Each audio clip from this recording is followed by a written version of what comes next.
Shah's life was irrevocably altered in a mere moment. Her parents had always been her unwavering support, guiding her through the uncertainties of life with their steadfast love. At just 15 years old, she was on the brink of embarking on her senior secondary school journey, filled with dreams and aspirations. However, everything came to a sudden halt when a tragic car accident took the lives of both her mother and father. The weight of grief was suffocating, leaving her orphaned and adrift. In the wake of this tragedy, her uncle, Mr. Adewale, a businessman residing in the bustling city of Lagos, stepped in to provide a semblance of stability.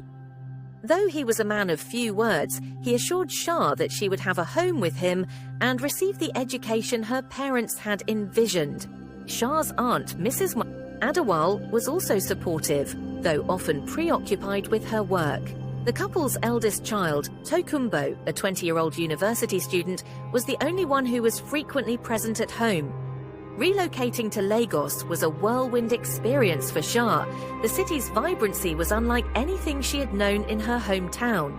Amid her sorrow, she immersed herself in her studies, using school as a refuge. However, at home, she felt out of place. The spacious house lacked warmth, with her uncle and aunt perpetually busy. Initially, Tokunbo's presence was comforting, as he helped her acclimate to her new surroundings.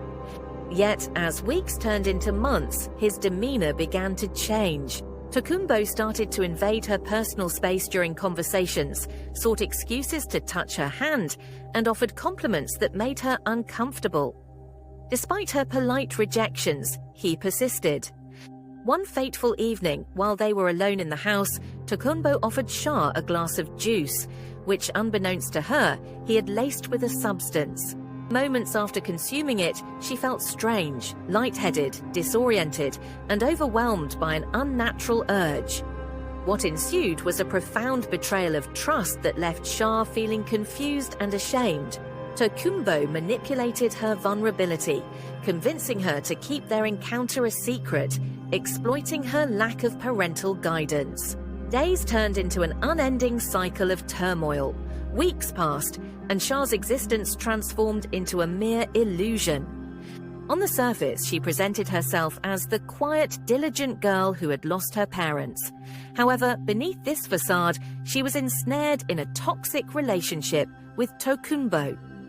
Her efforts to evade him were futile, as he always managed to corner her.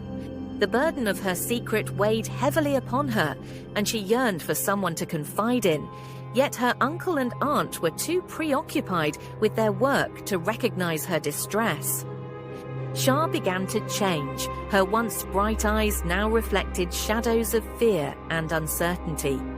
She evaded her classmates' inquiries about her family, responding with forced smiles, while her academic performance declined as she struggled to concentrate. Even the simplest joys, such as reading her favorite novels, felt like an unattainable luxury. One morning, Shah awoke feeling nauseous. Initially, she dismissed it as a fleeting illness, but the symptoms persisted. When her period was late, panic engulfed her. After discreetly purchasing a pregnancy test, her worst fears were confirmed. She was pregnant. The revelation struck her like a tidal wave, leaving her uncertain about how to navigate the situation. Summoning her courage, Shah confronted Tokunbo, who, to her astonishment, remained calm and even dismissive. "It's fine," he said, brushing away her tears.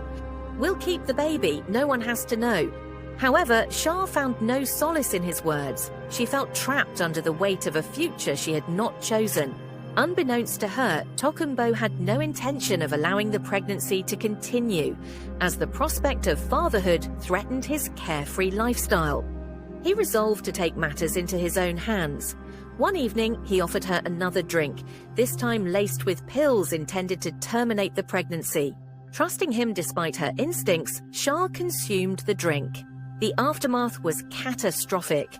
Her body reacted violently to the drugs, causing her excruciating pain and heavy bleeding. By the time she was rushed to the hospital, it was too late.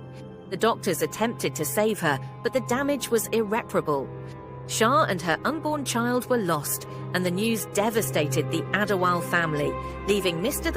and Mrs. Adawal engulfed in guilt. The realization came too late for Tokunbo, who understood how his absence had played a role in the tragedy. His initial attempt to feign ignorance collapsed under the overwhelming evidence presented.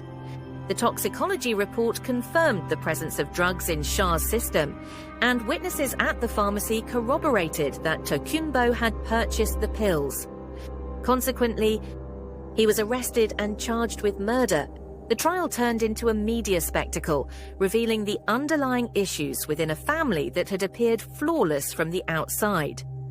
Shah's story evolved into a cautionary tale, igniting discussions about parental neglect, the vulnerability of teenagers, and the obligations of caregivers.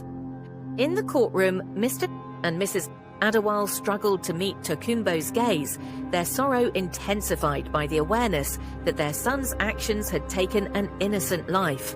Once filled with promise, Tokunbo's future was now marred by his crime, leading to a prison sentence. Shah's untimely death created an irreplaceable void.